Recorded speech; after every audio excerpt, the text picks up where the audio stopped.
President Biden made a historic visit to Kyiv on Monday in a show of support to Ukraine on the 1-year anniversary of Putin's unlawful invasion, and it also falls on President's Day.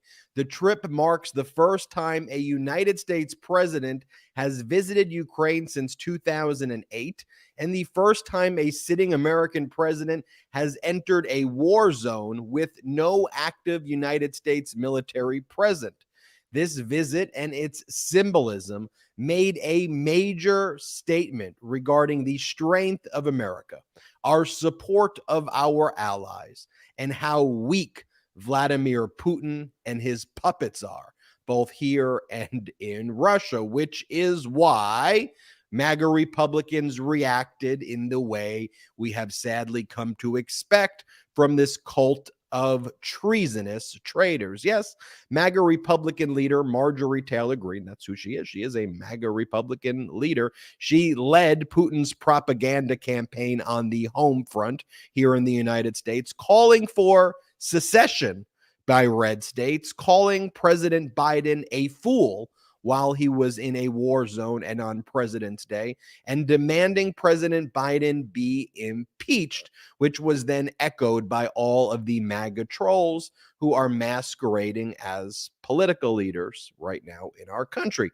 As President Biden made one of the most impactful foreign policy trips in all of American history, Donald Trump was posting at 1 a.m. on his social media platform that he would never call Ron DeSantis a meatball. And that's very important, that he would never call him a meatball, but that Ron DeSantis is a rhino.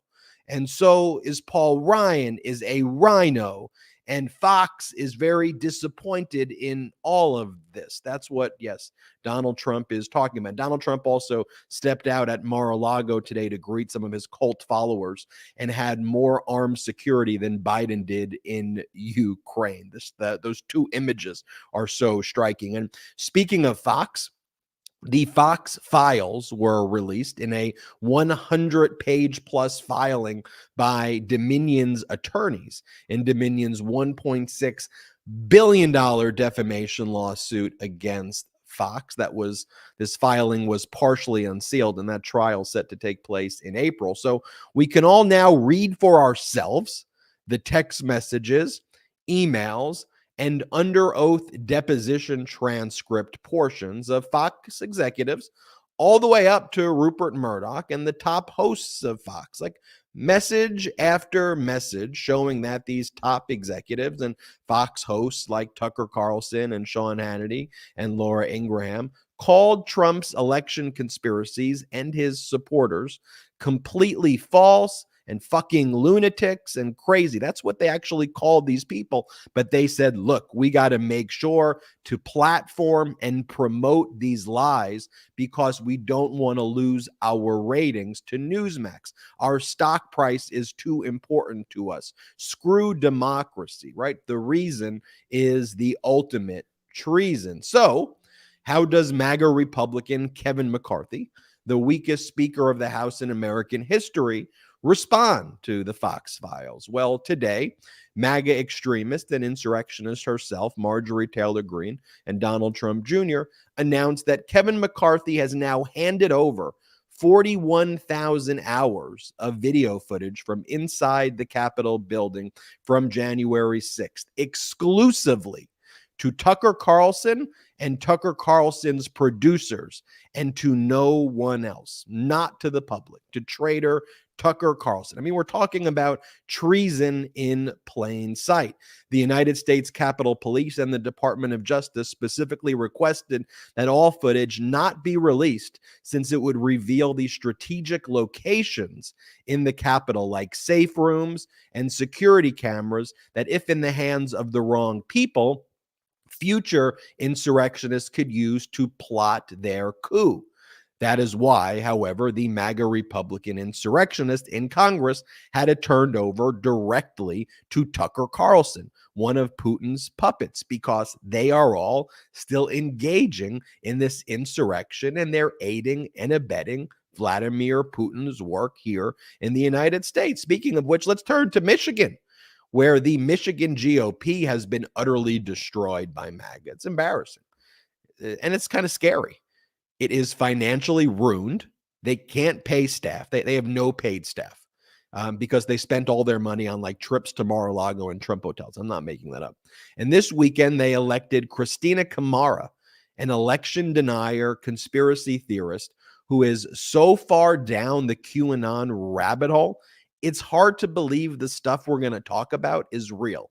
You're going to be like, no, demonic sex and eating baby flesh. Like, what are you talking about? I'm going to show you. These are statements that she makes and continues to make. And this is who the MAGA Republican Party put in charge of the Michigan GOP. This is who they are. And Donald Trump responds, congratulations, Christina Camara, to the powerful and fearless election denier that you are. He calls her a powerful and fearless election denier. This and more here on the Midas Touch podcast. I'm Ben Meiselas, joined by Brett and Jordy. I mean, the introductions are basically, they may need their own podcast, just Ben's introductions. I was going to say, Ben. I think Ben's intros would be a good podcast. It's a great breakdown, but I love it. Stick around because we're going to dig in with a lot more detail on all of those subjects. But holy crap, first, before we get into the chaos of MAGA, of just all the destruction, just all the chaos, I just want to say and remind everybody and make sure everybody understands how historic today was for the United States of America, for democracy here and around the globe. President Biden today, when I woke up and saw that he was in Kyiv, my heart stopped. I was like, that is absolutely incredible. I've been hoping that he would be able to make a trip, and learning about, at least what we know as of now, how he actually got there, how he actually got to Kyiv, him being there in the middle of this war zone like no president has ever been. It's just such a display of true patriotism and everything that America stands for. And of course, the reaction was completely to be expected. They just cannot control themselves in the MAGAverse, as Jordy so eloquently puts it. Mm-hmm. But I gotta say, just a historic moment. It's one of those days that should make all of us proud to be an American, whether you identify as a Democrat, a Republican, an independent. It should, if you are pro-democracy, if you really love this country, you should view today as a positive day, as a historic day, as an incredible day for this country and for democracy. And I cannot be prouder today to witness these images out of Kyiv. Jordy, looking good today. How are you, man? Yeah, great. Thanks. I'm doing really good. 3 things right off the bat. One, I joined the chat today a little bit early, so I got the chat with all the Mighty about 15 minutes before. I'm going to start doing that more often. It was a lot of fun. We're gonna keep that up. Number 2, Ben, again on that intro, bars, man.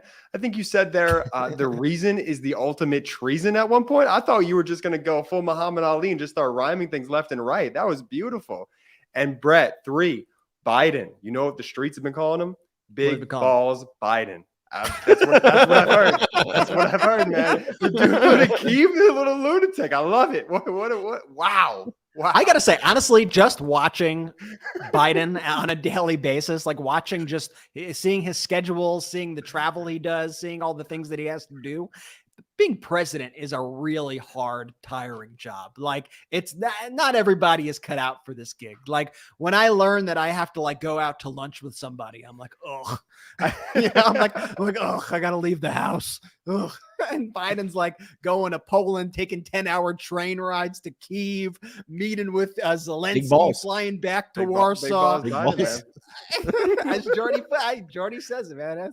Big balls. Not going to refute it, but no, it's speaking of which, big balls Biden took a 10-hour. Brett, to your point though, I mean, think about this trip. He took a 10-hour train ride from Poland to Kyiv as U.S. fighter jets circle the Poland-Ukrainian border, right? So that's the first time you get a president enter a war zone with no active U.S. military presence. Like, he could have visited other locations inside Ukraine that would have been easier to get to, but he wanted to make this symbolic and very important visit to Kyiv.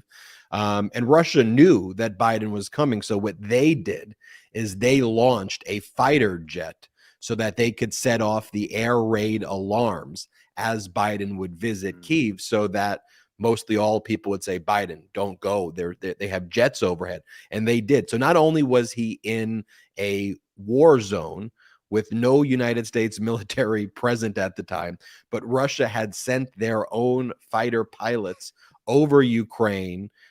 Biden didn't know whether or not there was going to be an attack or not, but Biden was like, I don't give a crap. I am big balls Biden is what the streets are calling me, big balls Biden. And so let's let's play this video, because it backfired on Putin. It showed how weak Putin looked as you see the air sirens going off and Biden in his aviator glasses standing next to Zelensky, looking like big balls Biden, big balls president.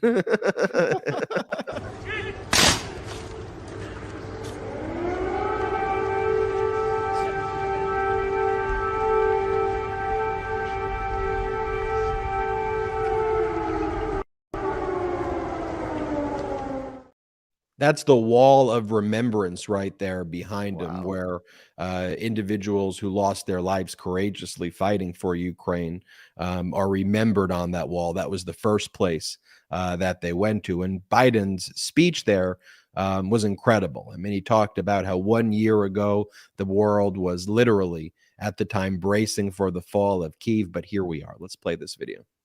1 year ago, the world was literally at the time bracing for the fall of Kyiv.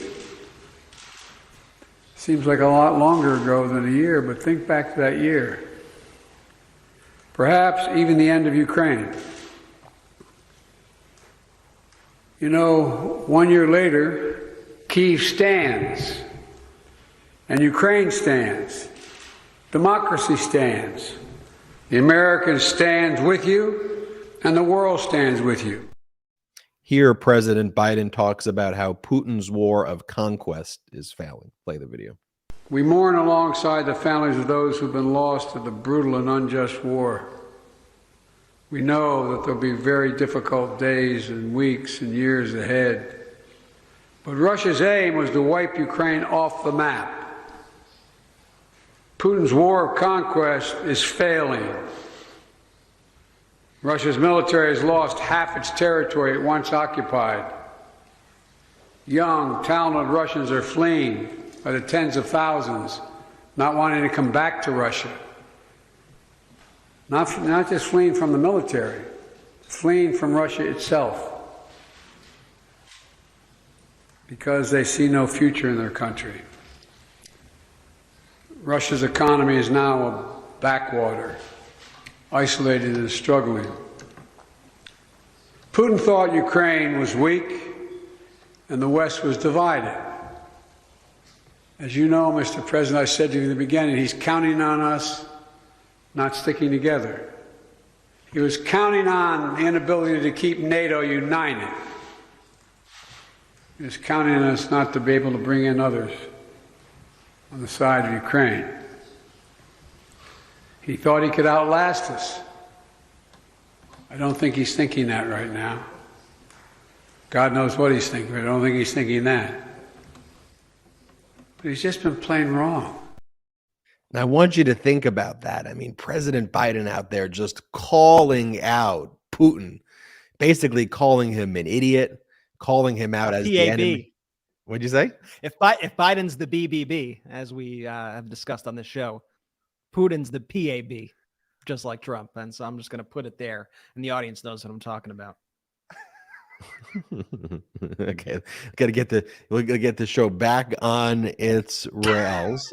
President Biden also talking about how the Ukrainian war of freedom, stopping the unlawful invasion of Russia, is worth fighting for as long as it takes. Here, play this clip. It's worth fighting for as long as it takes, and that's how long we're going to be with you, Mr. President, for as long as it takes. We'll do it. Thank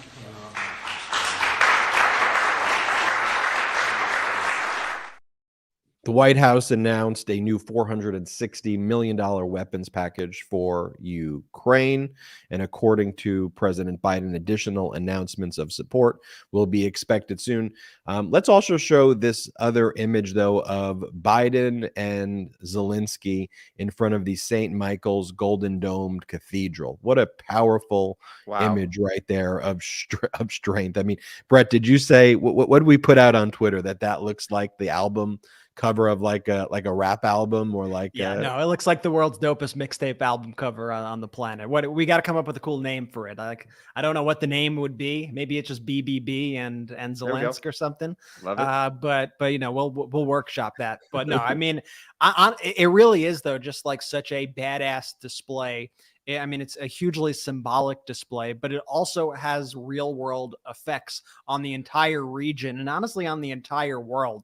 I mean, that President Xi in China is watching this and they're like, oh, okay, America right now, the United States, they will steadfastly support democracy everywhere. And they are putting their bodies on the line to do so. You even have President Biden going to Kyiv himself. Maybe we shouldn't mess around with Taiwan. Maybe you probably have North Korea going, oh, they're for the United States for real now, for real. And I think also, you know, President Biden didn't say it in that speech, but he was going on, you know, Vladimir Putin was counting on this, counting on that. I think he was counting on that Trump would be president as well. I think he was counting on having a weak leader in the United States who would have just handed him Ukraine, who would have just said, you want it? Take it. How can we negotiate? Let's negotiate it away. What's in it for me? But instead, he got President Biden, who was fierce supporter of Ukraine for a while, a fierce opponent of Putin for a while. And I think that's really important that you have somebody there who has really taken on Putin and who has for many, many, many years. No, absolutely. And Brett, just to build on that, you bring up an excellent point, because I think the Putins of the world, they did think for whatever reason, the Biden administration was going to be weak. For whatever reason, I think that reason is just like some of these MAGA Republicans believing their own propaganda. These Russian outlets started to believe their own propaganda. That Trump was a strong man, that the Republican Party was the majority of this country, that people would have looked down upon this Democratic establishment and just this true pro-democracy force. But then when push comes to shove, it's like, no, we're not messing around. We're here to stay. Biden said bet, and he showed up to Kyiv. I mean, that sends a message to the entire world. That's what he said. He said bet. He said bet. That's what the kids are saying. Bet. Big balls. Biden rolling through. Bet. All I'm saying is, I'm starting off. Biden rolls into Ukraine and goes Vladimir Putin. Bet. You know, this is why we are the highest rated pro-democracy podcast in the world.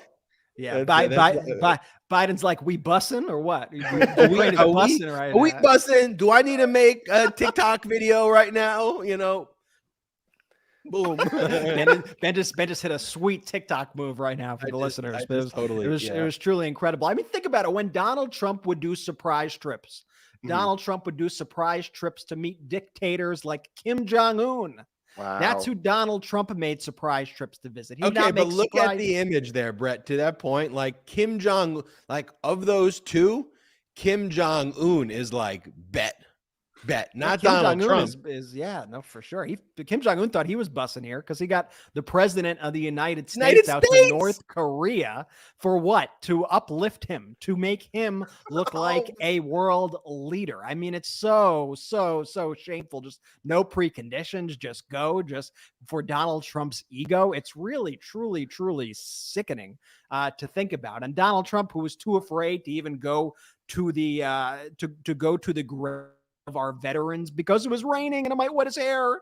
And then you have President Biden actually going to an active war zone where you don't fully know what's going on. I mean, it's not a completely controlled situation like these situations usually are. Of course, he has the security with him. Of course, they put certain protocols in space. But once you enter that zone, you really don't know what to expect. You really don't know what to prepare for. And it is a massive risk. And it does show that you really mean the things you say. It really does show it. I mean, it's very, very, very important. As John Harwood said, symbols matter. Kennedy or Reagan at the Berlin Wall, Churchill with a cigar, And here, Biden with the green clad Zelensky, simply by taking the hazardous trip to Kyiv, Biden made a strategic move of cardinal importance. And I think Harwood was actually quoting an article from the Atlantic there. But I agree with that. The symbolism of this event is something that's also going to be remembered. And the visual contrast between an American president with his signature aviator sunglasses walking in sunny downtown Kyiv. Brett, my memory is not that great. Yeah. Sunny downtown Kyiv with the pugnacious and eloquent president of Ukraine and a Russian president who has yet to visit the war zone is also striking. Keep it up, keep it up, keep it up. For a leader obsessed with strength like Putin, this is a blow.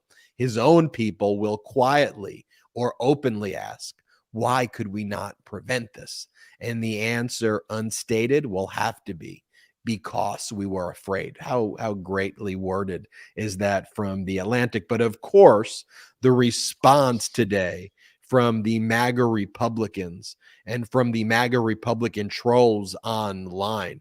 I mean, it's interesting the kind of litmus tests that occur. Like when Biden does things and basically says, like, we need to stop fascism. All the fascists that's come out and go, stop being so mean to me. Stop being mean to me, during that speech. And it was like, okay, well, I guess you think you're a fascist, but when Biden does something else, that offended you.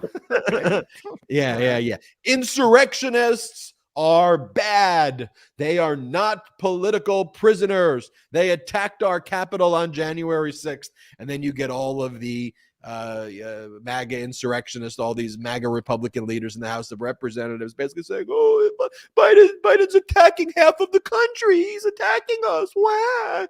Okay, first off, you're like 23% of the country now, or 25% of the country. And number one, no, that's not like divisive rhetoric. We should all be for democracy. We should all look at things there's kind of like just some objective things. Like we should be Putin bad. Why bad? Because he wants to destroy us. Why do we know that? Because that's what he says. And that's what he does, that he wants to destroy us. Putin bad. Insurrections bad. Election denialism bad. Global pandemics bad. Yet for MAGA insurrectionists, the new Republican Party of 2023, they're all for all of those things. They're like, COVID, where's it at? Where's it at? Let me sniff it. Let me smell it. Where's the COVID at? It's like, oh, right. Like, let me sniff it. Let me smell it. Ben, let me just first off say that was the woke that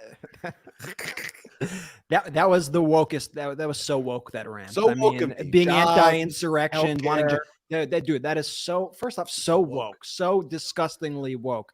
But I also want to drop this. So I it's so stupid. Everything is so stupid. So here's the thing. I'll call this for now, for lack of a better term, like the MAGA law of outrage, or the law of MAGA outrage. And it's a simple equation. And if you think about it, it works out basically every time. So there's a direct correlation between how well President Biden is doing and how much Republicans freak out. And when President Biden does something great, the MAGA outrage machine turns up to 11, to quote Spinal Tap. Like when you see, and they're always crazy. They're always crazy because Biden's generally doing a good job. But you see them go extra nuts. Like today, I've never seen anything like today. Like, I mean, I have with these people, but you know what I'm saying? Like today, they were extra secession, secession, civil war. Like they just like I woke up to this and I was like, I'm going back to sleep. I can't deal with these people. You gotta be kidding me. But it's true. Like the stronger of show that President Biden has for democracy, for true American values, for actual patriotism, for not show patriotism, the more crazy, the more outrage that they get, or at least the phony outrage that they get, because they need to distract. And like with the State of the Union, that was one of these moments as well, right? State of the Union. Biden knocked it out of the park, absolutely crushed it. Great speech, got Republicans to agree not to cut Social Security, which the next day they were then going on TV and saying they wanted to cut Social Security. So what did they do? They shouted, they screamed, they went absolutely nuts. They tried to create a diversion because they know when Americans are happy and when Americans feel good about things, guess what? they're going to want to continue down the path with President Biden. And so they have to make him feel like crap. They have to make him feel like absolute garbage so that you say, oh yeah, you feel bad, right? You feel miserable. Well, maybe try out the Republicans, without saying, oh yeah, because we are made you feel miserable. We are causing this trauma in this country, and we are beating you down, and we are manipulating you day in and day out to try to get your vote. That is really what's happening behind the scenes. So every time you see the MAGA outrage, you just think, okay, what did President Biden do? That's amazing. What did Democrats do? They pass healthcare or something today? Like something's going on. Something's going on that is causing them to be this crazy.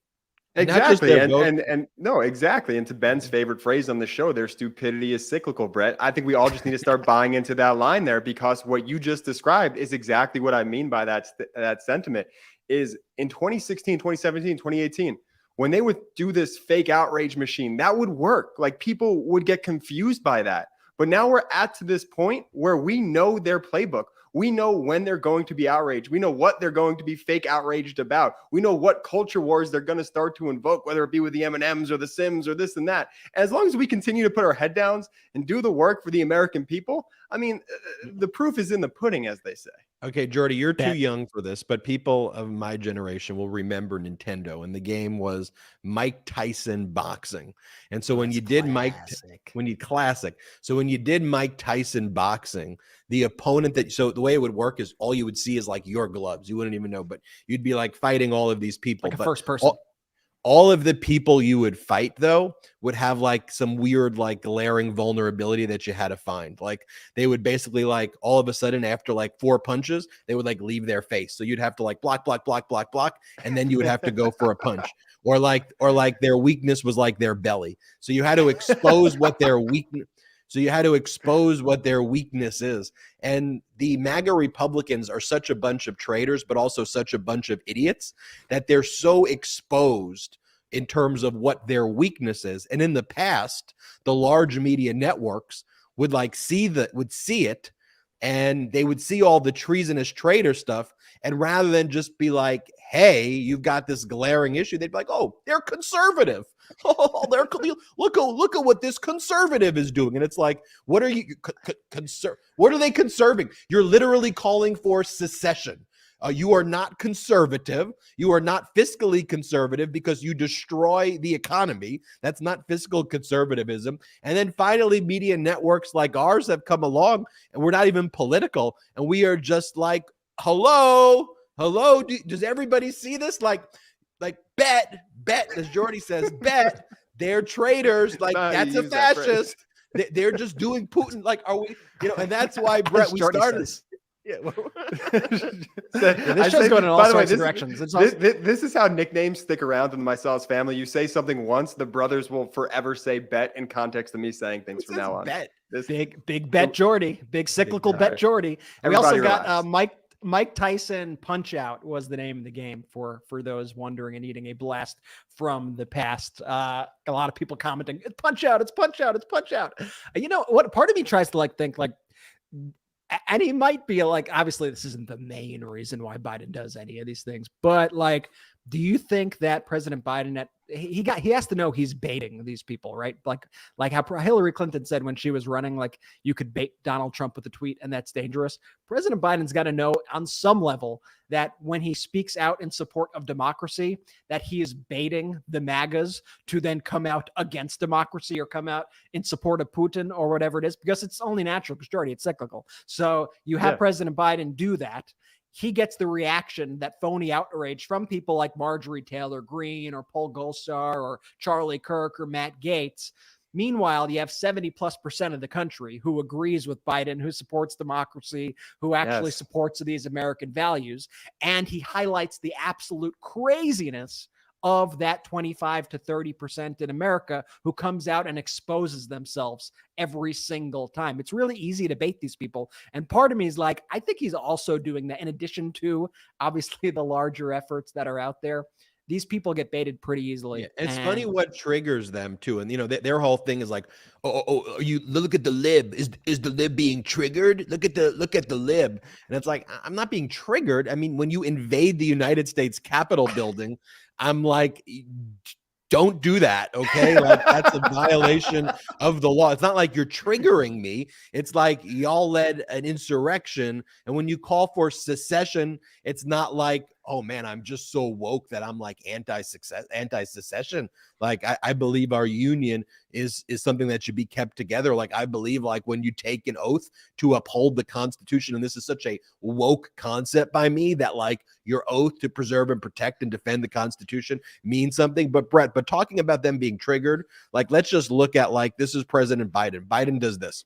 Is what he says. He goes, President Zelensky tweets this. President Zelensky and all Ukrainians remind the world every day what courage is.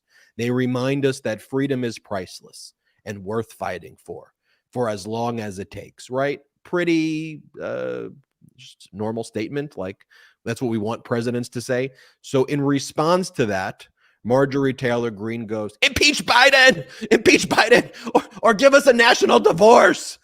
We don't pay taxes to fund foreign countries' wars who aren't even NATO allies. We aren't sending our sons or daughters to dies for foreign borders and foreign democracy. America's broke. Criminal cartels reign. And you're a fool. And Biden's like, we need to support our allies abroad. And that's the statement that she have. I mean, just setting aside that everything that she says is like a lie, and it's all projection, right? The Republican Party is broke. The Republican Party is criminal cartels. That's who they are. And Marjorie Taylor Greene, you're the biggest traitor fool in the world. But she wasn't just like done there. Like, she repeatedly, like all day, we're not going to post all of these.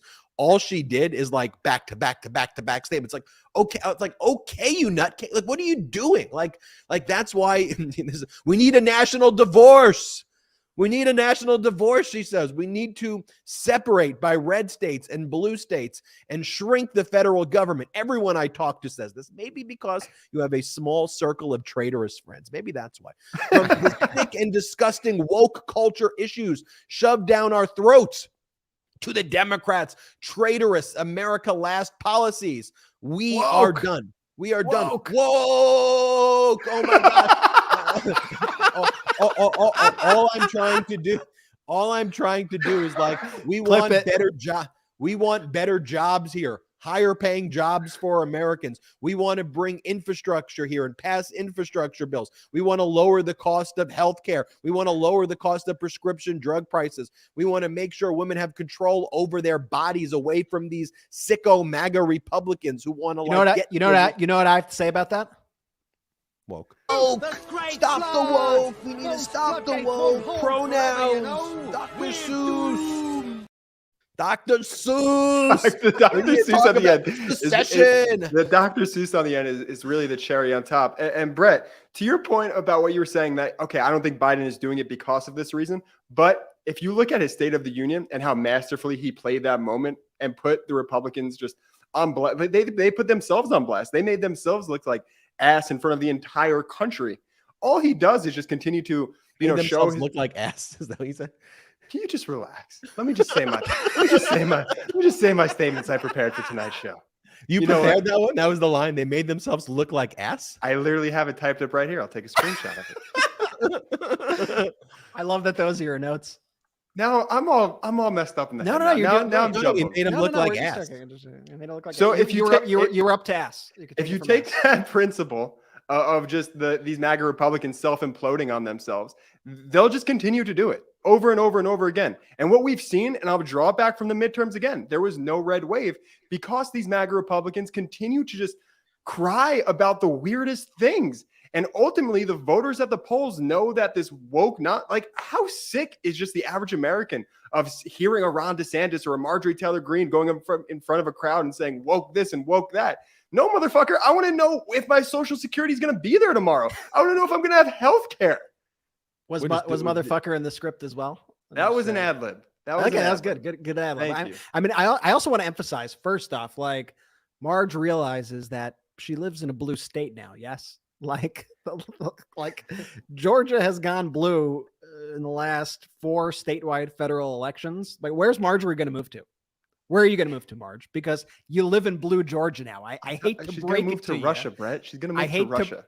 They all should move to Russia. Honestly, they should move to Russia. Yep. It's your authoritarian, woke-free, wet dream. Go to Russia. Go live with Putin. Ooh. Go live. I'm trying to one-up Jordy now. It's just going to be Damn. a game of one-upping each other. Go to Russia. Go to your authoritarian, woke-free safe haven, your woke-free safe space. How about that? Go to Russia. Go live your life. Enjoy it. Enjoy autocracy. Because honestly, we don't need you here, but you as a representative in the United States government, as somebody who swore to uphold the Constitution and defend and support the Constitution of the United States from all enemies, foreign and domestic, you made that oath. You made that oath, Marjorie Taylor Greene. So you advocating for secession is directly breaking that oath. Will there be consequences for it? No, because Kevin McCarthy is a coward who put this crazy person on the Homeland Security Committee. That's right. The person advocating for secession, I just want to make this clear, the person advocating for secession in the Republican Party is on the Homeland Security Committee, has very important roles in our government because And here's the thing, Brett, remember when the military gave a report, a confidential report on the Chinese spy balloons and the steps that America has taken in the Biden administration versus the fact that Donald Trump didn't even have the capabilities to identify Chinese spy balloons. Because of her position on the Homeland Security Committee, she gets to go into these top secret briefings with our top military leaders. And when she's there, everybody who reported, we talked about this on the last Midas Touch podcast, she was just screaming at the military leaders and calling them liars and then cursing at them. And then she took to Twitter and bragged about how she cursed them out and screamed at them and said all of these things to our military. And that's also like, I don't know if you know this, Jordy, too, though, but for the MAGA Republicans, the Department of Defense, very, very, very, a very woke entity. So the FBI, very, very wokeified to the MAGA Republicans right now. I mean, that's how the Capitol Police, very, very, very woke. Anyone when who you look doesn't, at all, honestly, Ben, when you look at all their moves, and I truly hate to say this because I do not like that this is what our politics have become. I really don't. I would like to get along with the Republicans of power. I honestly, I would like to get things done for people, but it's hard not to look at the actions of these Republicans today, these MAGA Republicans, and not think that they're just doing everything in their power to try to destroy this country. Like, if you look at it through the prism of, oh, they hate America and they want to destroy America, everything makes sense. Everything they do makes sense. And we will go through this episode. I like to think of like themes as we're going through the episodes, through the episode, as we go from Ukraine, as we talk about giving these January 6th tapes to Tucker Carlson and Fox News, as we speak about the Fox files being released in the Dominion $1.6 billion case, the common thread that you are going to see is a hatred of America and a desire to completely obliterate everything it stands for. They may like the iconography. They may like eagles. They may like posing in front of the flag. They may like all that stuff, but they don't like what it stands for. They don't like freedom. They don't like liberty. They don't like people actually doing what they want to do. They don't like conservatism. They're not conservatism. These are neo-fascists, and it should be they should be defined as such, as a neo-fascist movement that is hell-bent on fundamentally changing America and making it an autocratic state. Once you view it through that prism, everything makes perfect logical sense. And here's the thing, Brett. So, you know, the expression like they are the arsonists and then they want to put out the fire, right? But no, they don't want to put out the fire. What they actually do is they are the arsonists. Right. And then they are the arsonists of the fire department. So they try to destroy the fire departments. And then they are the arsonists who then try to disable your ability to even call for help. And then they're the arsonists who then, so it's multiple levels. And then they blame the people who are trying to help. They go, you did this. You did this. Yeah. So why didn't you stop this, Joe Biden? This is what they do. One of their whole talking points too with Ukraine that they all repeated. And it's like, I could show you 8 other messages of Marjorie Taylor Greene that said the other stuff that we showed you. But like one of their other talking points today, this is Gosar. And remember, Gosar made an animated video of himself killing AOC. And that's why he was removed from his, like, that's what he did in the last congressional term. He made an anime of himself with a samurai sword, killing AOC with the samurai sword. And then and then tweeted out that video. Like these are maniacs. Like these are sick, disgusting maniac people. It's honestly, it's why I'm tired of people treating them with kid gloves. It's why I'm tired of like news coverage being like, okay, well, here's the Democratic perspective. Let's see the Republican perspective. Oh, well, Republicans say that they, sides. Yeah, just, they're extremists on both sides. So what are you going to like? It's not where we are as a country. It's not where we are. And you could find the most extreme voices on the left or whatever you want to do. Sure. Okay. Pull out random people who fit your belief in that. But you're not going to find anybody who actually any sort of power in the Democratic Party when the leaders of the Republican Party are these dangerous, crazy people. And it's because the Republican Party is so weak that they've allowed them to completely co-opt the party. I just want to say, this is breaking news on the wire right now, folks. Wow. I just received a screenshot of Jordy's outline for today's show. And he did, in fact, have this on his outline. There you go. And it says Republicans make themselves look like ass was actually the outline. And he noted, emphasize ass.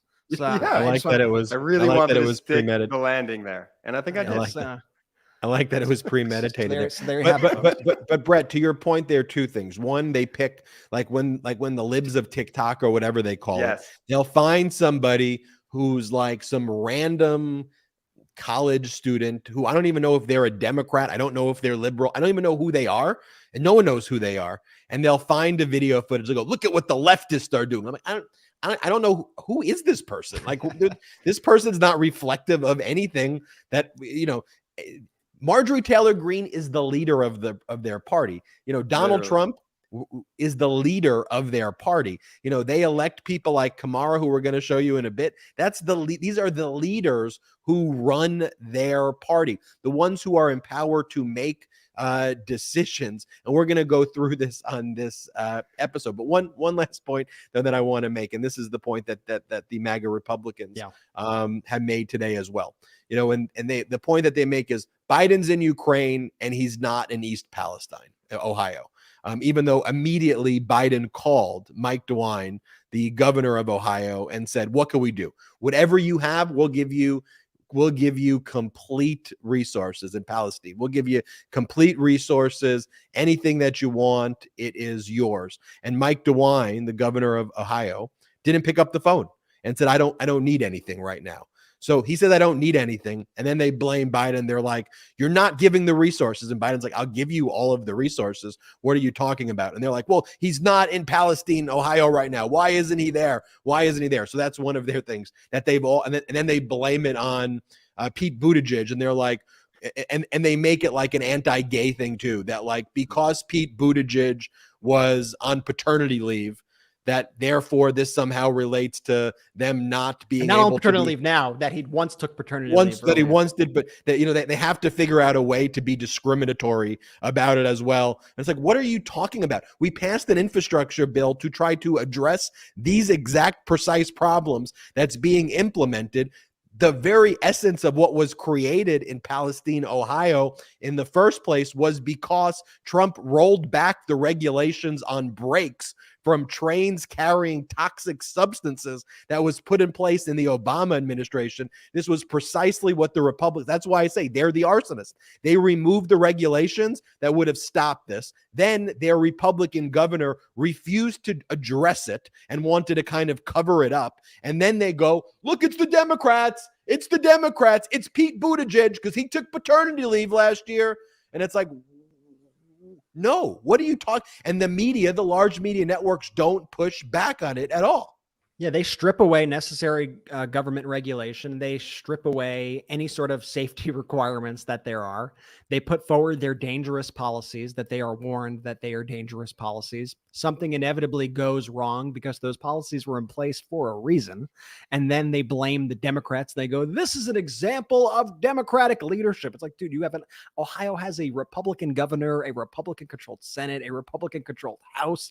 The train derailed in a Republican county. The CEO CEO is a Republican donor. The Republican governor is the guy who blew up the chemicals, which made the air and the water toxic and killed animals and made it an unsafe place to live. The GOP governor refused to declare it a disaster. The GOP governor has gotten lots of money from the CEO of Norfolk Southern, the company behind the incident. So, listen, you could deflect your problems all you want, but reality exists. There is an objective reality.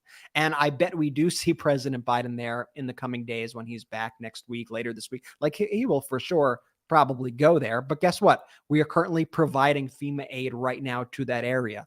Unlike Donald Trump, by the way, who, when California had wildfires and things like that, what did Donald Trump do? Donald Trump withheld aid. He said, no, you got to rake your forests. Why don't you rake those forests some more if you want some FEMA aid next time? He purposely withheld it at first. You don't see Biden withholding that, whether people voted for him or not. You see Biden in Kentucky. You see him helping in Ohio, because that's what and by the way, I'm not even saying, oh, Biden is so amazing for doing that. That's what you're supposed to do as a president. Bare minimum. Like it's the bare minimum of the freaking job.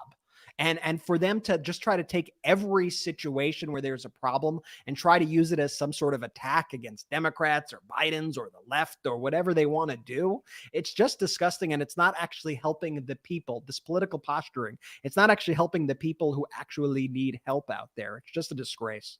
You know, when you see countries abroad that suffer under dictatorships, it is, you know, one of the main reasons is because the dictator, one, steals from the people often, and then they keep themselves in power at the expense of their citizenry.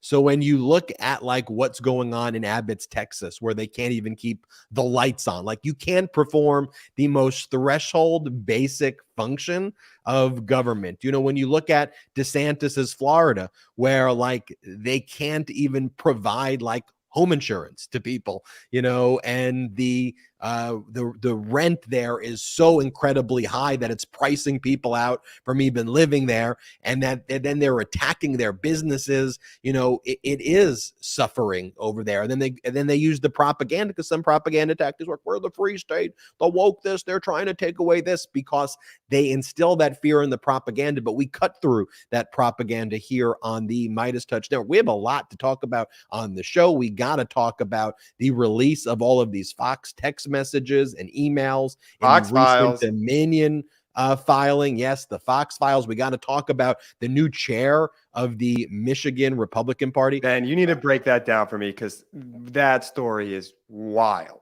When you see the videos we're going to play of the things that she says, you know, it somehow makes the things that Marjorie Taylor Greene says like look somewhat tame in comparison. I'm like, I didn't believe it was real. I had to be like, anyway, I'm getting ahead of myself. We'll show you that and more after these messages from Jordy Bet. And now let's take a quick break to talk about our next partner, Roan. If you're like me, you understand the pains of finding out what to wear. Let's face it, most clothes are uncomfortable or too tight or never actually the size that you really are, and not to mention the annoyance of trying to put together a good outfit. And when you finally do have a good fit, you can only wear it for a few hours before you have an important meeting or dinner, and then you have to change. Everyone wants to dress their best and look good at all times because, frankly, it's a confidence booster. So here's the deal. Men's closets were due for a radical reinvention, and Roan stepped up to the challenge. Roan's commuter collection is the most comfortable, breathable, and flexible set of products known to man. And here's why. Roan helps you get ready for any occasion with the commuter collection, which offers the world's most comfortable pants, dress shirts, quarter zips, and polos. You never have to worry about what to wear when you have the Roan commuter collection. Roan's comfortable 4-way stretch fabric provides breathability and flexibility that leaves you free to enjoy what life throws your way, from your commute to work to your 18 holes of golf. It's time to feel confident without the hassle. With Roan's wrinkle release technology, wrinkles disappear as you stretch and wear the products. It's that easy. With the Gold Fusion anti-odor technology, you'll be smelling fresh and clean all day long. And on top of that, Roan is 100% machine washable, so you can ditch the dry cleaner altogether. I absolutely love Roan. This has truly become my go-to commuter fit. We're on the move a lot. Whether it's jumping from meeting to meeting or catching a flight or an important dinner, the Roan commuter collection has never let me down. The versatility and overall comfort of the collection is undefeated. Even after I wear it all day, I still feel super fresh because of the Gold Fusion anti-odor technology. The commuter collection can get you through any workday and straight into whatever comes next. Head to roan.com/Midas and use promo code Midas to save 20% off your entire order. That's 20% off your entire order when you head to RHONE.com/Midas and use code Midas. It's time to find your corner office. And now let's take a quick break to talk about our next partner, Green Chef. Green Chef has expanded their menu. Now choose from 30 recipes weekly with the option to mix and match meals from different dietary preferences in the same box without changing your plan. This means you can order vegan one day and then keto the next. Green Chef is the #1 meal kit for eating well with dinners that work for you, not the other way around. In 2023, help yourself to delicious, convenient recipes that support your healthy lifestyle and taste good too. Eat well without having to sacrifice taste. Also, Green Chef is the only meal kit that is both carbon and plastic offset. Green Chef offsets 100% of their carbon footprint as well as 100% of the plastic in every box. My wife and I absolutely love Green Chef because of how easy it is to cook the meals and how delicious each meal is. Our favorite recipe is the Parmesan crusted chicken. It is incredible. Go to greenchef.com/Midas60 and use code Midas60 to get 60% off plus free shipping. That's greenchef.com/Midas60 and use code Midas60 to get 60% off plus free shipping. And now back to the video. Let's go. Let's go. Just so you guys know, I put a lot of work into those ad reads. So it does make me incredibly happy to see everybody in the comments boosting, tell me I'm doing a good job. Thank you. If I could also ask you one favor, if you go to our incredible sponsors, please make sure you guys are using the promo code. So for Roan, it was Midas. And then for Green Chef, it was Midas60. It just helps them know that we're sending good folks to get great products. So thank you. The mighty bet, Jay.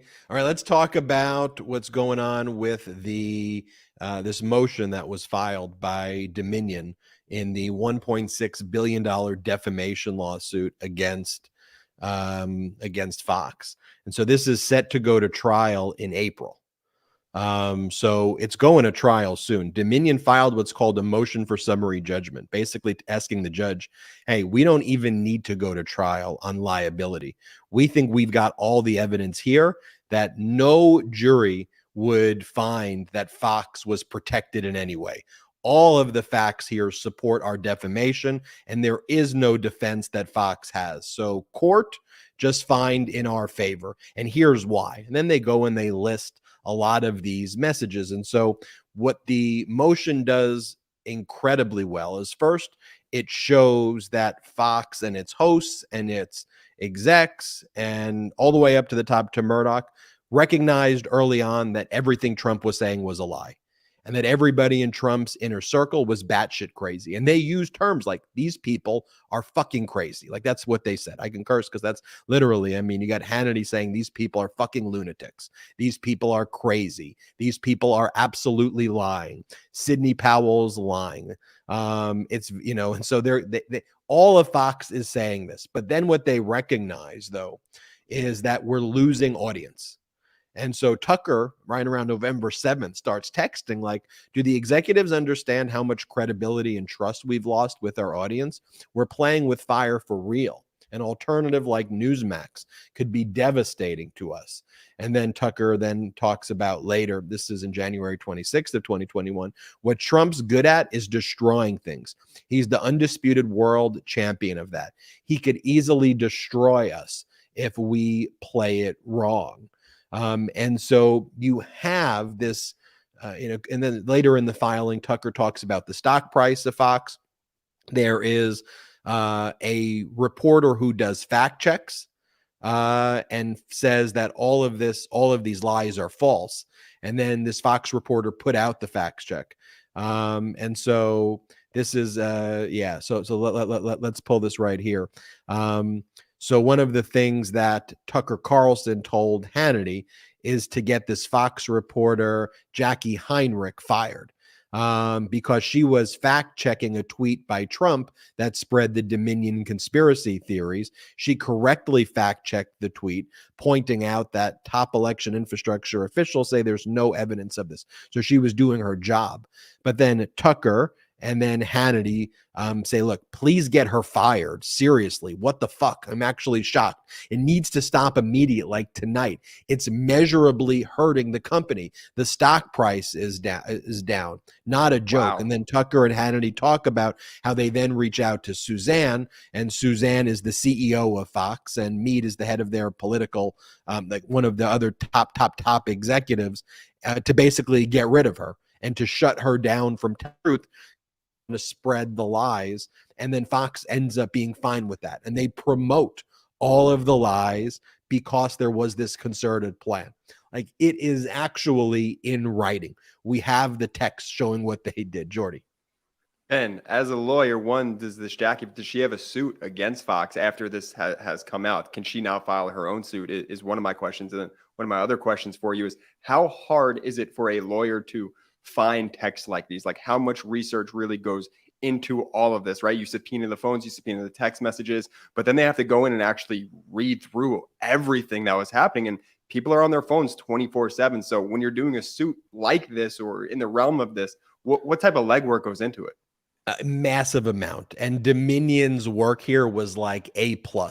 And so what you'll normally do is you'll subpoena the phones. You'll give the phones to a forensic imaging expert.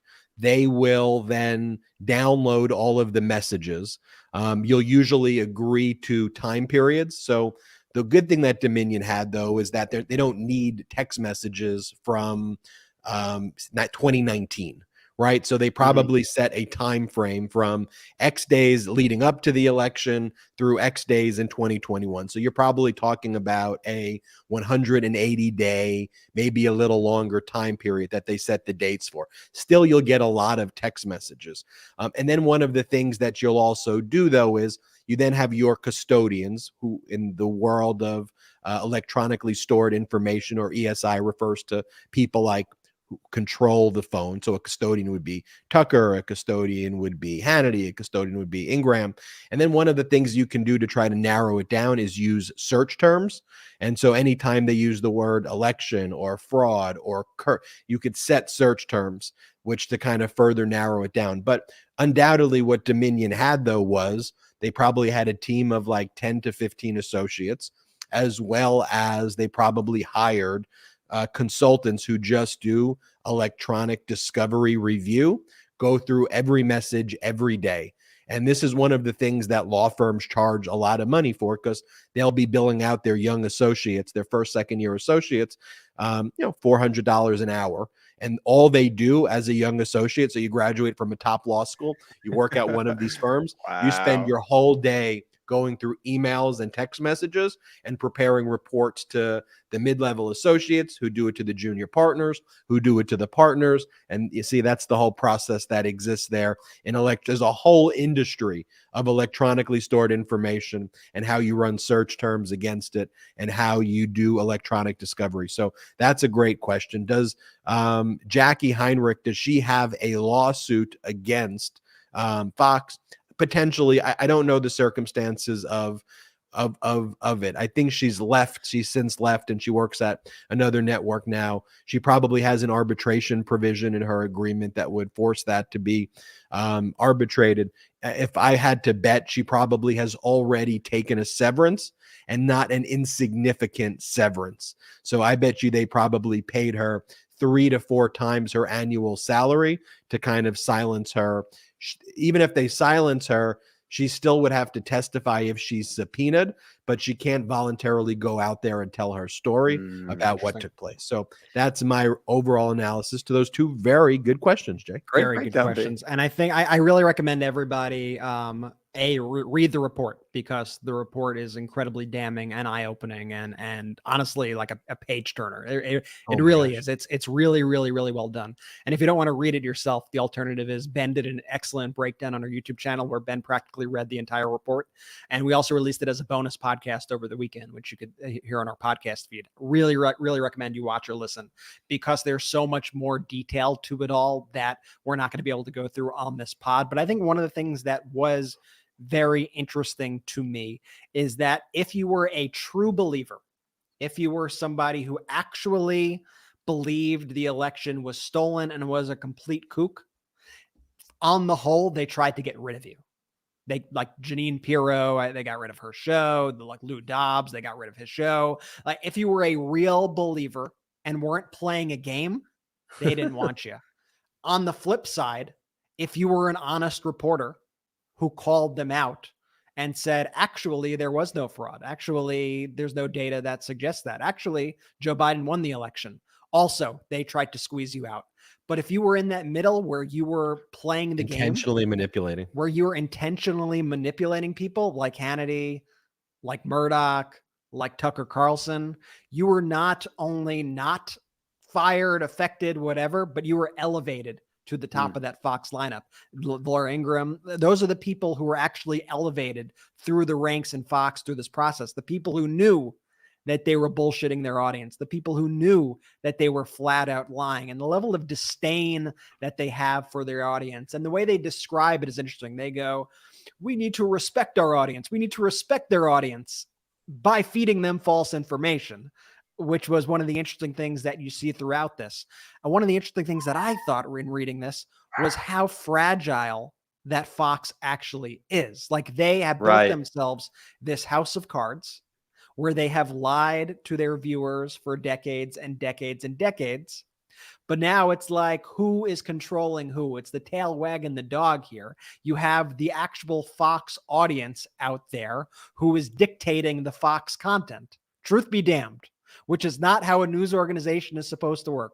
You're not supposed to hide the truth to protect the feelings of your audience because you were scared of them fleeing. Ben, your dog is really upset with Fox. You said, what was the analogy you gave about a dog? Tail wagging the dog, and I said, tail wagging the dog. So the dog's heard that. And I want to point out this. You offended Ben's dog. I want to point out this here, which is what Ben brought up too. So here's a section where it says, also on November 18th, SVP of Primetime Programming and Analytics, Ron Mitchell, sent a memo to Suzanne Scott and Jay Wallace. That's the Fox News CEO and Fox News Channel head with respect to Newsmax. Quote here, the lack of any meaningful editorial guidance may be a positive for Newsmax, at least in the short term. For example, last night on Stitchfield, at 8 p.m., the show sourced websites like Gateway Pundit while talking about voter fraud. And now this is bolded in this report. This type of conspiratorial reporting might be exactly what the disgruntled Fox News Channel viewer is looking for. Mitchell concluded that viewers are watching less Fox News and suggested fixes. Quote, do not ever give viewers a reason to turn us off. Every topic and guest must perform, and no unforced errors in content. Example, do not abruptly turn away from a Trump campaign press conference. So that's how scared, that's how terrified they were of their own audience at the time. And that's how terrified they were of Newsmax, because they were jealous of Newsmax. They go, Newsmax has zero editorial standards. They get to say and make up whatever they want. And that's what our viewers want. So how did they adjust? They didn't adjust by saying, listen, we respect you more, viewer. We respect you more than that. And they are lying to you. And listen, you may not like it, but we're always going to give it to you straight. Fair and balanced. Fox News. No, they adjusted their programming to be more conspiratorial. They went full QAnon as a result. And they lied and people died. And that's why that they are being sued by Dominion. And I hope they take them for all they're worth here. It is really evil, manipulative, anti-American stuff that we are seeing here in black and white. Here's the thing. The historical lesson, though, sometimes is that fascism is easy, right? Democracy is hard. The system that we've developed of checks and balances and what the media's role is supposed to be is hard. But that's what's made America so special, is that we didn't take the easy path. We didn't surrender our freedoms to just propaganda and strong men in history that so many countries have always had throughout historical times. We said no. We said, no, we're going to be doing it differently. Yet you now have this reflexivity by MAGA Republicans, by this population, by Fox, to basically be like, you know what? I think what we really want is just like a Putin-style oligarchy. Like, we want to be one of those networks, and they basically are, that just is like in a fascist state, we want to be the one that just gets all the scoops, that spreads the propaganda. That's where they want to position themselves, and they want to be the kingmakers, literally the fascist kingmakers in that system, so that they don't have to worry about competition.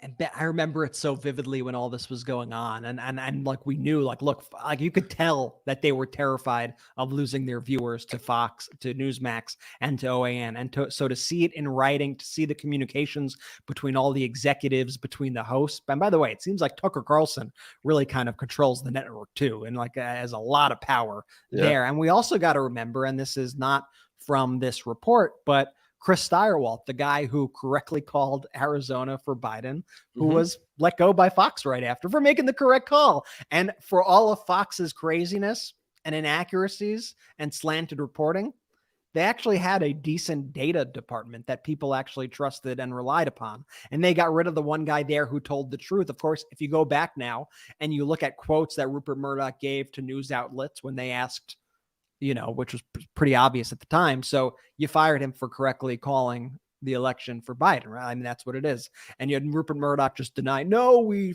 fired him because of his on-air personality. It had nothing to do with the call. In reading this, it's doubly obvious that he was actually fired, that he was actually fired for saying the truth. They were at this moment and at all times, but it just shows you that Fox is a full-on propaganda outlet.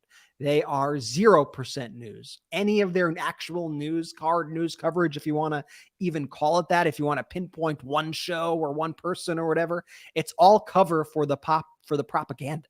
It's just a GOP fueled propaganda outlet. And that is why you see today Kevin McCarthy bringing these tapes directly to Fox News, these January 6th tapes, to help them propagandize January 6th, an event, by the way, which we all saw with our own eyes. We all lived through it. We've seen the footage. We sat through the hearings, but they want to try to craft a new narrative. And they also want to try to reveal damaging national security information so that the next attack succeeds. This is like an enemy organization that is within our own country and within our own media. And we need to confront it, and we need to call it out. Yeah. And the new narrative is the lie. It's the propaganda where they believe insurrectionists are political prisoners, and spreading that the efforts to overthrow our democracy was somehow heroic. That is what they want to spread. And here's the thing, though.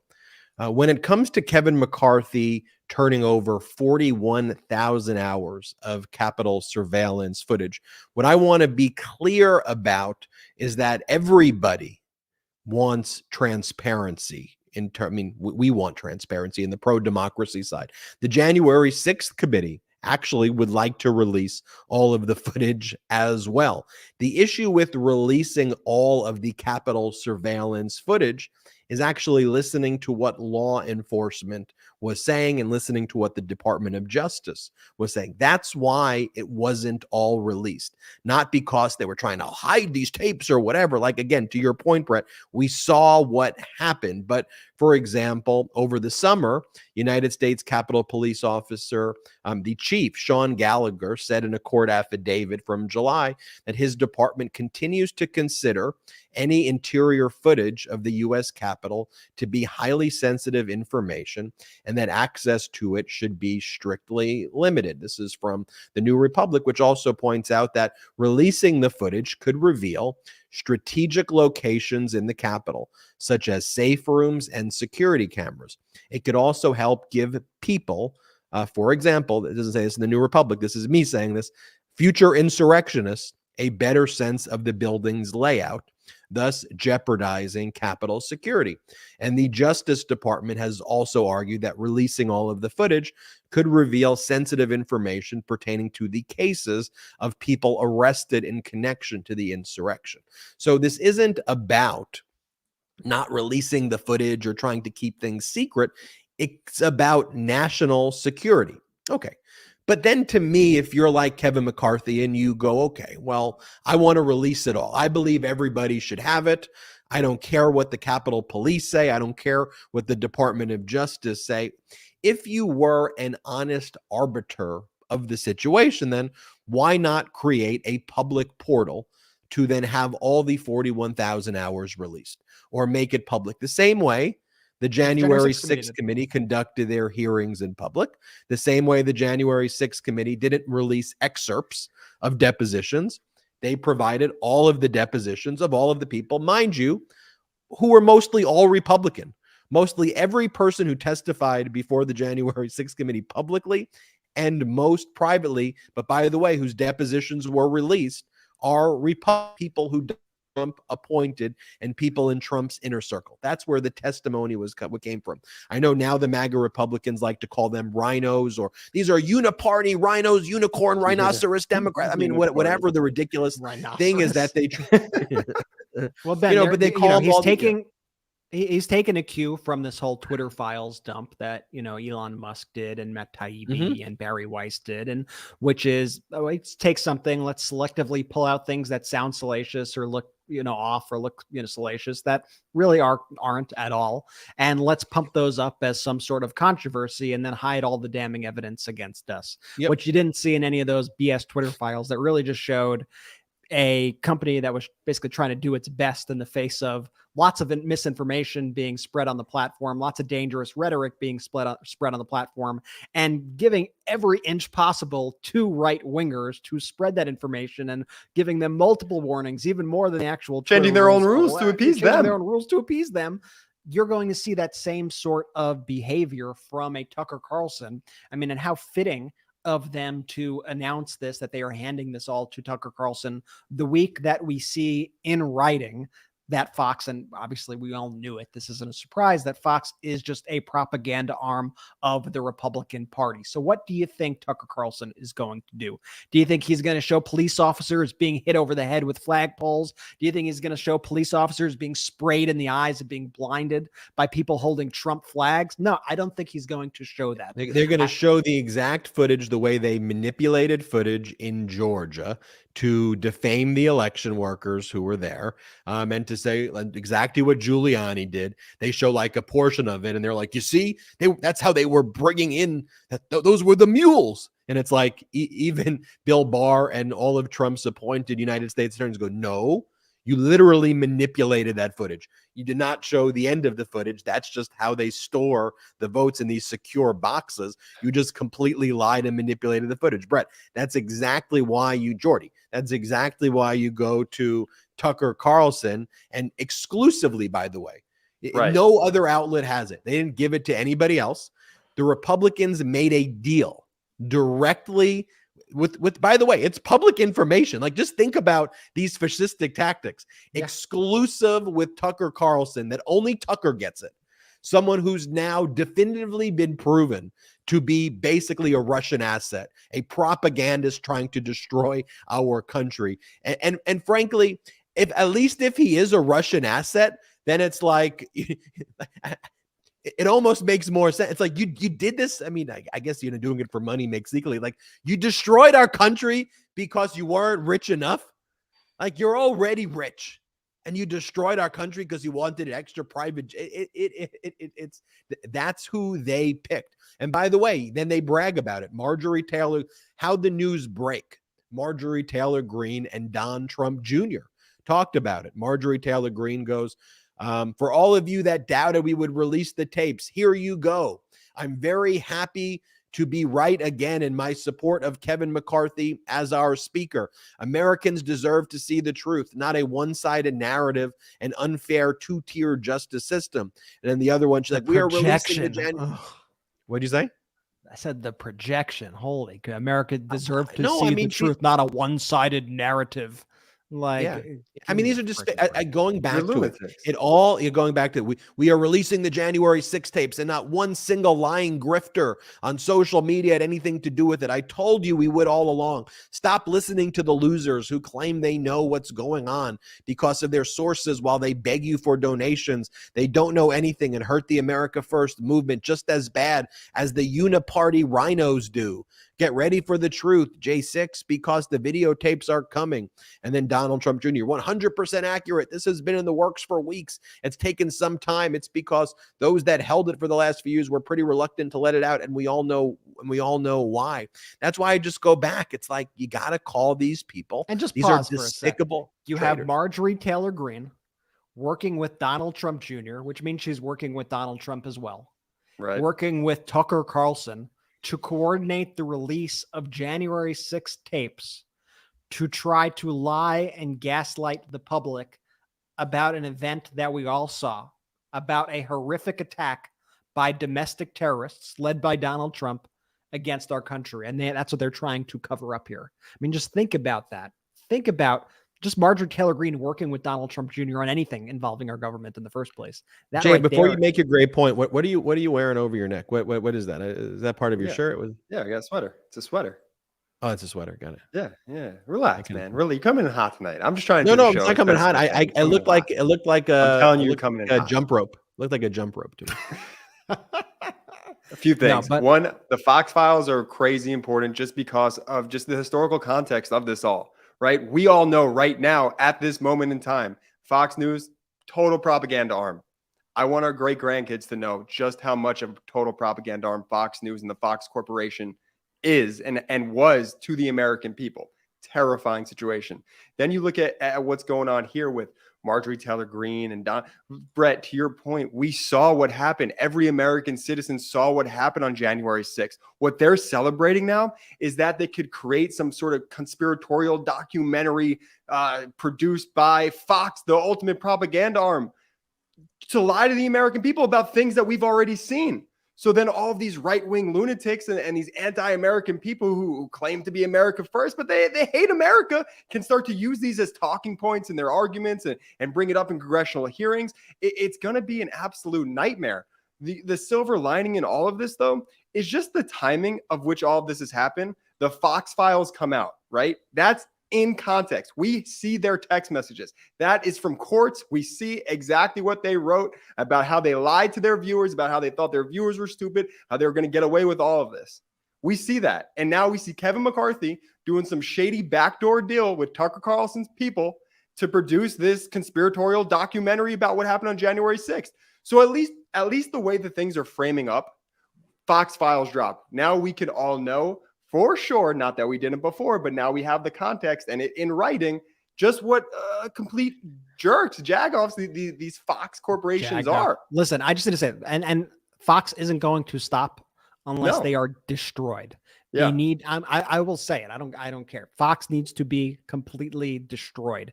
They need to be completely destroyed, bankrupted. I mean, it's the only way they'll ever stop, because they're just going to keep pivoting. They're just going to keep lying. They're going to keep spreading their propaganda, and they're hurting America in the process. I want to make this one other point. I'm for the public release of footage as provided that law enforcement says it's safe. And here, both law enforcement and the Department of Justice say it is not safe. And it could give the key to future insurrectionists. It could give them the map of where to attack as well, in addition to the propaganda point. But then to my next layer of analysis, if you release it, then release it to the public. Just release the whole thing. It'd be my same view for the Twitter files also. Like, if you're going to go there, then release everything. Release Trump's messages and then release all of them. We can then assess it if your true design is that. But obviously it isn't. So who do you give the information to? You give it to someone who's actively trying to overthrow democracy, Tucker Carlson. That's why when you make that logical approach, you come to the conclusion, and it's a sad conclusion. We're going to talk about it with the next topic in Michigan. These people want to destroy America. There's no other way. They hate America. They want to destroy America. And then it's like, oh, that makes sense. Otherwise, it's confusion. It's chaos. But you go, oh, I got it. That's a logical thing you would do. if you want to destroy America and you want to take it down and you want to provide the roadmap for future insurrectionists, this is exactly how you'd go about doing it. Brett, your point, then let's hit Michigan. Most importantly, Jordy, what are you wearing? Is that a jump rope or something around your neck? I'm just kidding. Let's go on to Michigan because we need All right. to go. So the Michigan GOP. party, the Michigan GOP party has going into this election of their new chair has been pretty much bankrupt. Like, it's not just morally and ethically bankrupt. And not only have they consistently lost election, it's a purple state that's basically become a blue state, but they're like financially defunct. They can't pay staffers. It's like a typical Trumpian thing. They're $2 million in debt. They can't afford to even pay staffers other than like volunteers. So it's just a complete shit show over there. And then they went into their elections. So they had this Christina Caramo. She ran for Secretary of State in the midterm cycle, and she got destroyed by Jocelyn Benson, like just got destroyed. And during that midterm election, that Secretary of State race, like Caramo said just some of the craziest stuff in the world. And Trump endorsed her, and people are like, whoa, whoa, whoa. So she loses there in a purple, now blue state, but then she runs for the chair of the Michigan Republican Party. And by the way, Trump does not endorse her for the chair position. Trump endorses another crazy person, but then when she gets the nomination, he goes back and supports her. Yeah, he supports her. And then and her whole thing is the wildest conspiracy theory. She says the craziest stuff. And she's all in on QAnon stuff. You know, Democrats are eating the flesh of babies. Like, she says stuff like that, and like the demon sexual intercourse via demons is what's causing havoc. Like, these are things that she said. Just so you know, this is who Michigan elected. Michigan Republican Party. Let me be very clear. This is who they elected as the new chair of their GOP party over the weekend. She's someone who just recently said, like, American people are like dead possums getting eaten by globalist vultures. Here, play this clip of the new chair of the Republican Party in Michigan. Play this. So I was taking my walk this morning, and look what I run across. A vulture eating a possum. And as soon as I saw that, you know what I thought about? Us, the American people, as the possum, and the vulture is the globalist political left. And the sad part about it is most people don't realize it because they distract you with a bunch of little stupid stuff like, look at that misogyny, look at that homophobia, look at that racism, the poor people, we're going to help you. Also, people are like, oh, they're for the little guys and I'm little, so they're going to help me. It's a distraction. It is a ruse. They're trying to set up a globalist system with one economic, one religious, and one political system for us all to adhere to, and America is in the way. That is why they hate Donald Trump so much. He's getting in the way of their agenda. And they use these foolish little celebrities to sell it to you guys that, don't you care about people to stop guns? What is the Second Amendment for? You really trust governments that much to not kill us? Quit being naive. Stalin, Mao, Hitler, okay, Fidel Castro, Che Guevara. Governments have done atrocious things to their people. Are you that naive to think it can never happen here? The new head of the Michigan Republican Party right there, Kristen Caramo. Here's another, this is audio from last year where Christina Caramo, the newly elected GOP chairperson in Michigan, said in 2020 that demonic possession is real and it's transferred via intimate relationships. Play the clip. If a person has demonic possession, I know it's going to sound really crazy me saying that for some people. They're going to be like, what?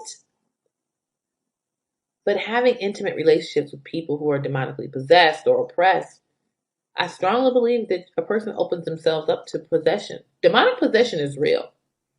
How people become possessed, I don't know all the details of it, but I would surmise that the sexual licentiousness in our culture is a lot of spiritual things that are going wrong. Here is newly elected Michigan GOP chair Christina Caramo saying that she believes the media is conspiring against white people. Play this clip. They need to push a narrative of hating white people. White men are all evil. And so anytime they have a particular policy they want to push, they say, oh, look, it's being put. Look at this. These old white men are saying this. So therefore you shouldn't support it. That is a tired line. It's so stupid. It's insulting to our intelligence, but they use it because you keep falling for it. So anytime people want to invoke irrelevant factors or exclude other voices in order to shape and form your opinion, you should be suspicious of what they're trying to push. I mean, here's the newly, should I keep going? Here's the newly elected Michigan GOP leader, Christina Caramo, talking about how the political left is completely antichrist and we are fighting against the spiritual realm that is controlling and manipulating these people. Play this clip. The political left is completely anti-Christ. They are totally against Orthodox Christianity in terms of the sexual morality, also in terms of the exclusivity of Christ, and many other things. They do not like it because it offends them and it hurts their feelings. Folks, we are not trying to fight against these people. We are fighting against the spiritual realm that is controlling and manipulating these people.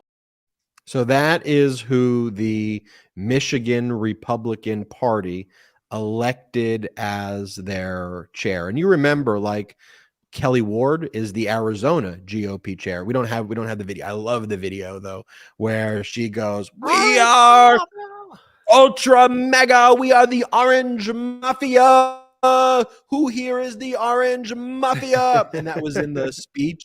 I'm not. That's what she said. That's no, I remember. And they're like, I wonder how we're losing. I wonder how we're losing these elections that we used to be competitive in. I mean, the people that was in the same. That was the same rally where Carrie Lake was like, all the mothers out there, what I need you to focus on when you get home. Have you heard about big dick energy? Have you heard about BDE? Ask your kids about it. Ask your children about Trump's BDE. Say your Carrie Lake impression, shockingly similar to your Mike Pence impression. By the way, this is why I call it the MAGAverse, because the spiritual realm, what is this, Doctor Strange movie? It's utterly bizarre. And when she was saying that you could be possessed by sex if someone else is possessed because they have a demon inside them, I mean, she must think the D in STD stands for demon. It's bizarre, man. That's the Republican leader. That's another face of the Republican Party for you. Oh, yeah. But and okay, I gotta hit this one though, really quickly. Andy O. So the new there's like everyone is like a George Santos too. They all make up shit about themselves. So Andy Ogles is this MAGA Republican in the 5th congressional district in Tennessee, and that used to be a Democratic area, but then it was gerrymandered so that they diluted the Democratic areas. So now this Andy Ogles became the Republican. And he said he's like a sex trafficking expert, which may be one of the only things that is true, but not in the way that he claims it is. He says that he's like a world-renowned economist. He claims that, again, his entire background and biography, he claims he was law enforcement. And he was like, I don't know, it was like 20 years ago or something. He was like a volunteer sheriff for like 2 months, and then he was told that like he wasn't showing up on time, so he never was actually got. They fired him as a volunteer, and he's going around saying that he's law enforcement. Like, it's a total George Santos situation. And then his response is, the woke left is conspiring against me. It's like, dude, you're just a liar, man. You're just a weirdo fascist. Like, you're just a liar. They have to lie. They actually have to lie. Who in their right minds is hiring a Marjorie Taylor Greene or a George Santos or an Andy Ogles to actually work with them in any sort of real world capacity? This is why they make up the stuff that they make up, because they're utterly incompetent and they just need things that sound good, like resume boosters, to help make them seem like normal people. At the end of the day, they are the world's weirdest people, and you should not be ashamed of calling them that. You want to let these people watch your kids. Don't let them lead the government. I legitimately don't care if you're a Republican, if you're a Democrat, if you're an independent or whatever. Like, could we just put those labels aside and just say, like, we want government that works. We want serious people to have control over these important things that affect our lives, and not maniacs and liars and frauds. Is that too much to ask? That's all I want. Like if we had a Republican Party in there that was normal, that we could have disagreements on the basis of policy, I would enjoy those debates. I would love. That's not where our country is, and I would hope that any patriotic American out there who cares about their family, cares about their children, cares about their future, could do the right thing, put party aside right now, and realize that there's one party out there that has gone so far off the deep end that they just don't even resemble an actual political party. They're a death cult hell-bent on destroying this country. Speaking of ogles, you guys see this George Santos interview with Piers Morgan today too, where like Piers Morgan, who's also insufferable himself, but calls Santos out for lying. Santos admits that he is a, quote, terrible liar, and then immediately starts equivocating and lying again on the air. I just put together like a quick 40 seconds on this because I honestly, you could go through the whole interview and you'll find so much craziness. But here are some of the moments of this while we're on the topic of frauds. I've been a terrible liar on those subjects. It wasn't about tricking the people. This was about getting accepted by the party. I ran in 2020 for the same exact seat for Congress, and I got away with it then. And I guess, right. Well, that's honest. Stupid. You claim to be Jewish, half Jewish, a proud American Jew, a Latino Jew, and a non-observant Jew. They're all direct quotes from you. I always say I was raised Catholic, but I come from a Jewish family, so that makes me Jew-ish. But again, it's always been a party favor. Everybody's always laughed, and now that everybody's canceling me, everybody's pounding down for a pound of flesh. Because you're not Jewish. Well, I never said I was. I've said you were. And I would always say, but my grandparents are Jewish on my mother's side, so I'm Jew-ish. Okay, so and then then they go into they have a few moves. Then they go into they're the victim, right? That clip was mind-blowingly dumb. That was crazy. But that's who they are. And Brett, to your point, look. This is what I said. If Biden tweeted out once for all of his great accomplishments, I said, if he tweets out one QAnon meme, just one, and he really did do it, I'm out. That would lose my support because we have standards, and there would speak to a deeper issue if that's something that he did. And I would say, okay, you did all this great stuff that we've talked about. But sorry, see you later. The MAGA Republican Party is built around that every single day, repeatedly, over and over again, with their own propaganda arm. And here's the thing, and here's how I think we need to close out the show. Do I agree with Democrats on every single issue? No, I disagree with Democrats a lot, but they're the only major political party in the United States of America with adults in the room who are trying to address issues and come up with solutions, right? That should be a bare minimum in a political system. But here in the United States of America, truly, we only have one political party doing it. And frankly, though, I'll give Democrats a bit more props. I think they're doing a good job addressing those issues, and they are coming up with solutions that are helpful. And I want to be talking about, and we do talk about on the show, things like jobs. And making sure that Americans, that the 99% of the rest of Americans, not the billionaires and the decamillionaires who are doing very good, but that Americans have more than just a minimum wage, that they have jobs with dignity, that they have a living wage, and that we're bringing manufacturing jobs here, that we're bringing semiconductor jobs here, that we're bringing infrastructure here.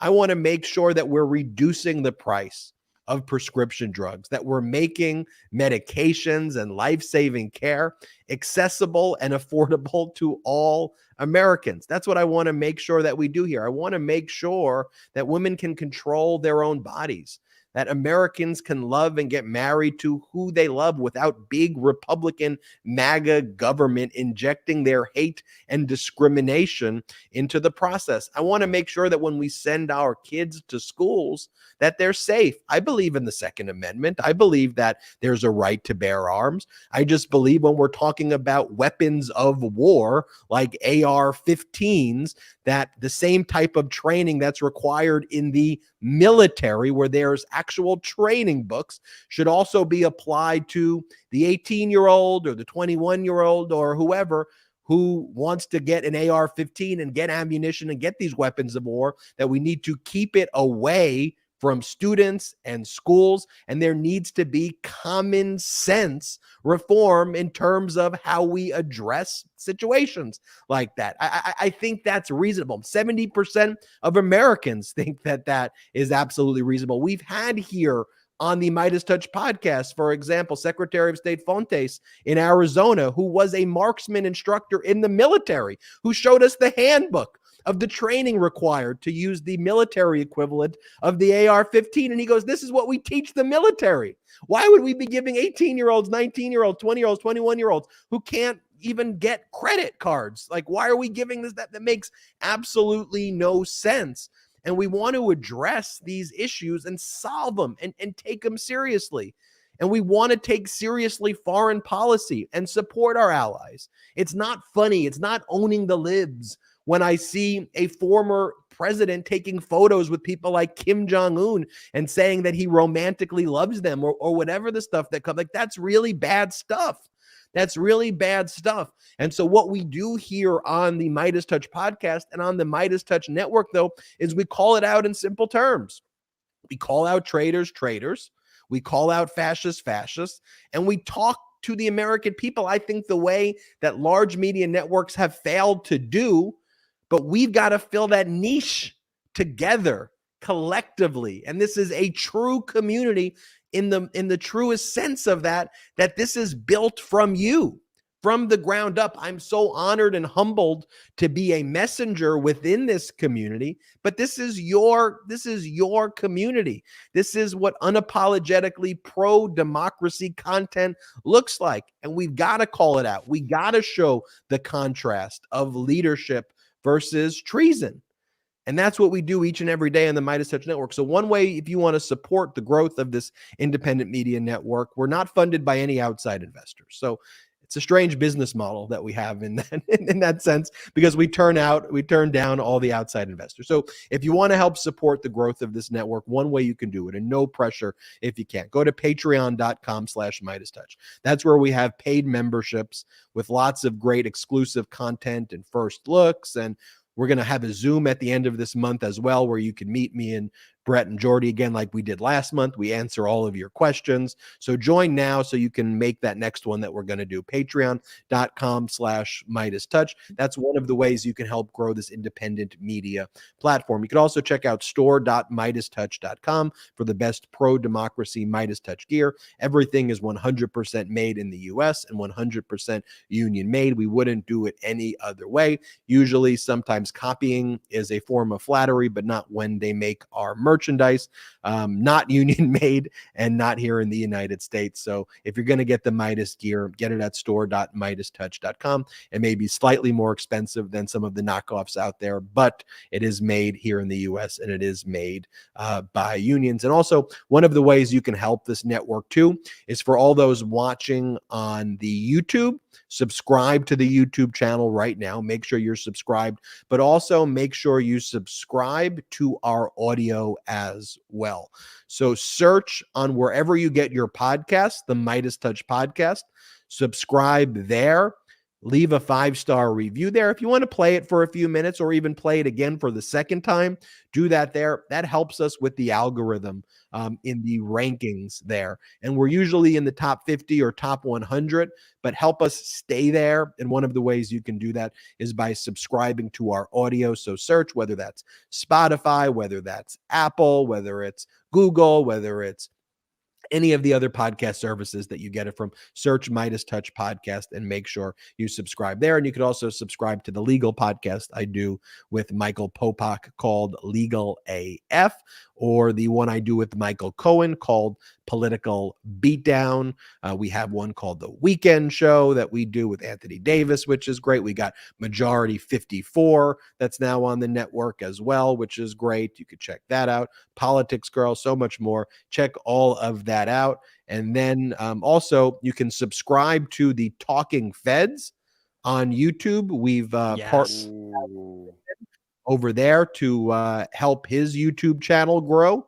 So he a lot of great now a partner of the Midas Touch family. Subscribe to Talking Feds YouTube. Just search Talking Feds, and I think you'll like Harry's legal breakdowns. I mean, you get legal breakdowns directly from a top former federal prosecutor who really knows the stuff inside and out. What could be better? Head over to Talking Feds right after the show. Check it out. Make sure to subscribe. All this helps a ton. And what we're doing here is we are building the largest pro-democracy community in the world. So remember, through it all, through all the chaos, there are more of us than there are of them. I know you've heard that before, but it's a cliche because it is true. And when you see MAGA outraged, like I said in the beginning, to bring it full circle, when you see them screaming and whining and crying and going, I'm being canceled, I'm George Santos, they're trying to cancel me. It's because they're scared. And it's because they understand the power of this pro-democracy movement. And that's why your voice is so important. I'm so honored to be doing the show. You're the best. All the time with you guys. I'm truly, truly, truly grateful for this opportunity. And Jordy, any final words? Or you just want to take us on out? You know what? I think I'll just take us out tonight. Shout out to the Midas Mighty!